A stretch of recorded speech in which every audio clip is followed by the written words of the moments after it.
Hello les comètes, j'espère que vous allez bien. Aujourd'hui on se retrouve pour la seconde partie du bilan d'hiver. Mais avant je vais vous présenter une lecture que j'ai commencée, qui est Un été pour te retrouver. J'ai un peu mis en pause Orgueil et Préjugés parce que j'ai un peu du mal, je vous l'avoue. Et du coup j'ai commencé Un été pour te retrouver et pour l'instant j'aime bien. Je viens juste de commencer donc j'ai pas vraiment d'avis mais pour l'instant j'aime bien.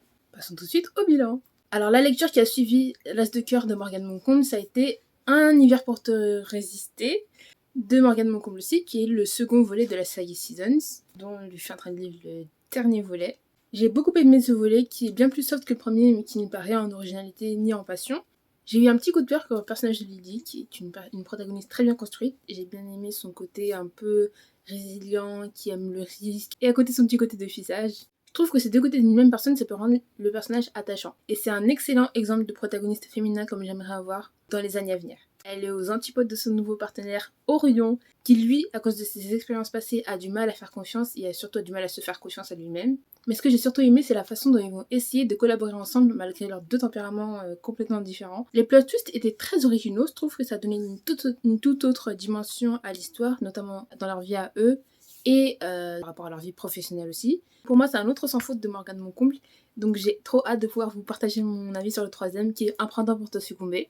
Ensuite, j'ai lu le fameux, l'incontournable, l'inconditionnel, l'intemporel, que dis-je, Le Petit Prince de Saint-Exupéry, Antoine de Saint-Exupéry, pardon. C'est un conte philosophique adapté aux petits comme aux grands, pour tout le monde peut lire. On retrouve un petit garçon qui, je sais plus pourquoi, il traverse les planètes.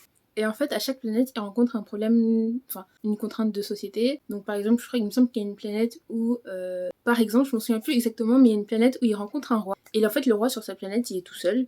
Mais même s'il est tout seul, il va revendiquer son territoire. Donc, je sais pas si vous voyez un peu le rapport avec notre société actuelle. Mais en fait, il relève un peu, par exemple, le fait de vouloir s'approprier un bien qui est commun à tout le monde. En fait, ça généralise surtout l'impact que l'être humain peut avoir sur la planète, l'espace.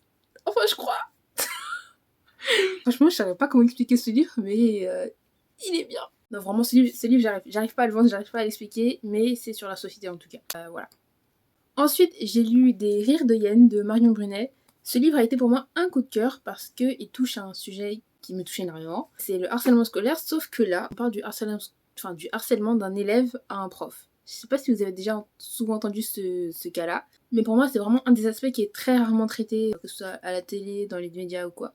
Et pourtant, il revient très souvent, enfin bien plus souvent qu'on ne le croit. C'était super intéressant et triste à la fois de voir le point de vue d'un professeur qui en fait est plein de bonne volonté de vouloir faire apprendre des choses à des élèves. Sauf qu'en fait, donc c'est son premier jour, il me semble, oui, c'est sa première expérience en tant que professeur. Et en fait, il se retrouve face à une classe qui est menée par un élève en particulier qui a décidé de le prendre en grippe. Et en fait, il se retrouve face à un mur d'élèves qui sont prêts à vraiment à tout faire pour le dégoûter de son métier. Je généralise pas, je dis pas que c'est ce qui arrive tout le temps, mais ça arrive plus souvent qu'on ne le croit.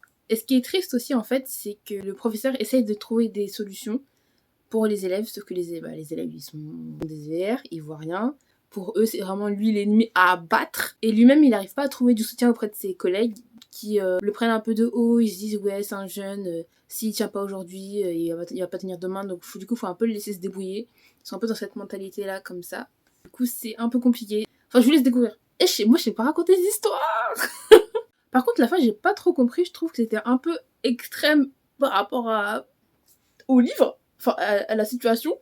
Parce que j'ai peur que ça donne des idées, quoi. Il faut pas faire ça, hein. Mais au moins, ça a le mérite de surprendre.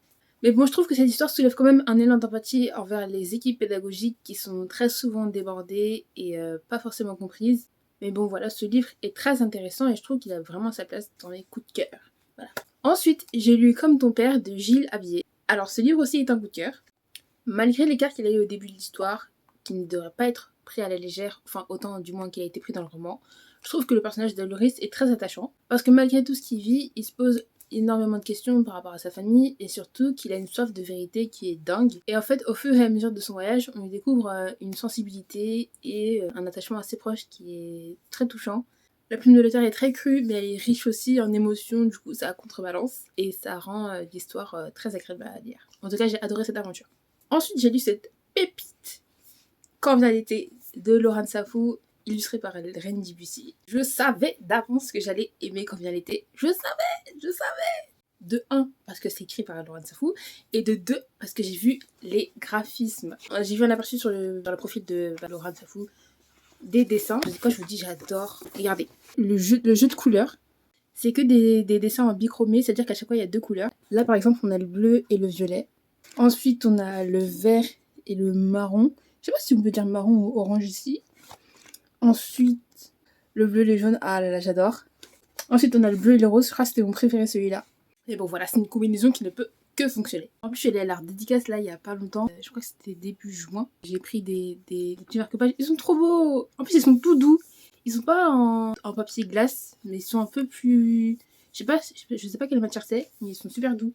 Et j'ai fait dédicacer celui-là parce que j'avais pas mon carnet de dédicace. J'avais trop la haine parce qu'en fait, je sortais du travail et j'avais oublié que je devais prendre mon livre avec moi. En tout cas, j'ai fait dédicacer ce marque-page. Là, c'est par Laurent Safou. Et la reine Dipussy m'a fait un dessin que j'ai découpé sur une feuille. Et après, j'ai collé dans mon carnet. Voilà, je raconte un peu ma vie, mais revenons à nos moutons. J'ai adoré le personnage de Rachel.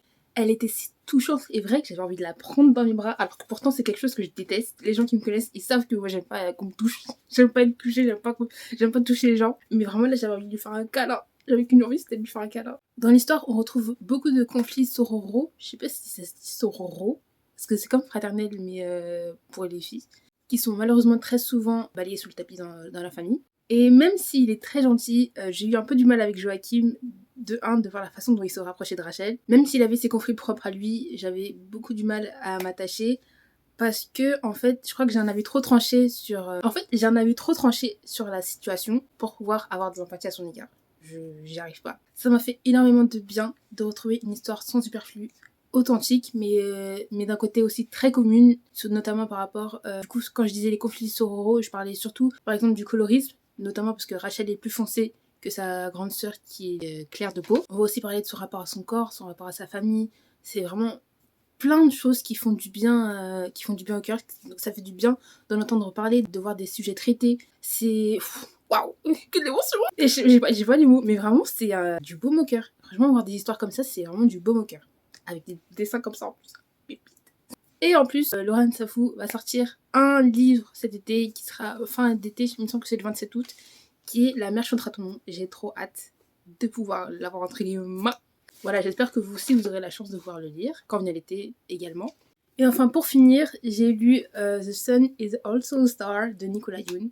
Un autre coup de cœur. J'ai adoré le personnage de Natasha, je l'ai trouvé très drôle, très sensible et surtout très forte et inspirante. Son personnage s'opposait complètement à Daniel, enfin complètement pas tellement non plus. Il avait un côté un peu plus foufou que Natasha, on comprend pourquoi. Mais voilà. Au début, j'étais un peu refroidie par son côté un peu... Pas stalker, mais... Faut pas suivre les gens comme ça dans la rue, hein. Mais c'était très mignon. Mais en fait, la façon dont il s'adressait à elle, la façon dont il essayait de trouver une solution à son problème, et surtout le fait de comment il était attiré par elle et tout, c'était super mignon. C'est une romance très choupie, hein. Voilà, très choupie. Voilà les comments, c'est fini pour aujourd'hui. J'espère que ce bilan d'hiver vous a plu, que je vous ai donné envie de lire certains livres que j'ai lus. Et n'hésitez pas à me dire en commentaire si vous-même vous en avez lu certains et ce que vous en avez pensé. N'hésitez pas à vous abonner, à activer la petite cloche pour être sûr de ne pas rater les prochaines vidéos. Et à vous abonner à mes autres comptes. Pour l'instant j'ai que Insta. Et voilà. Bisous.